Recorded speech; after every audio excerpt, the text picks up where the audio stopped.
এতদিন নারায়ণগঞ্জে ছিল আমাদের এখানে, এটা দেখতে অনেকটাই ডোনাল্ড ট্রাম্পের মতো চুলের গঠন এবং চেহারা আকৃতি।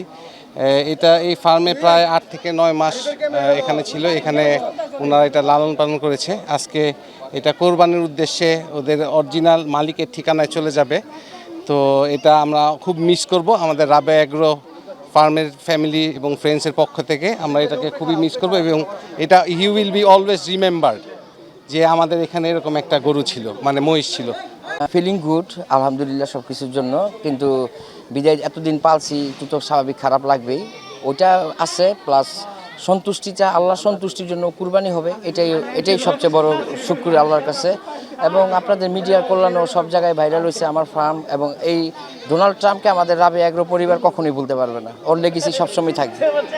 অবশ্যই খারাপ লাগতেছে, এতদিন ছিল, এত মানুষজন এটাকে দেখতে আসছে, সবাই এটার জন্য আসছে, ফার্মের নাম এটার জন্য পরিচিত হচ্ছে। আজকে এটা চলে যাচ্ছে আর যে কিনছে তার কাছে কুরবান হওয়ার জন্য, খারাপ তো লাগবেই স্বাভাবিক।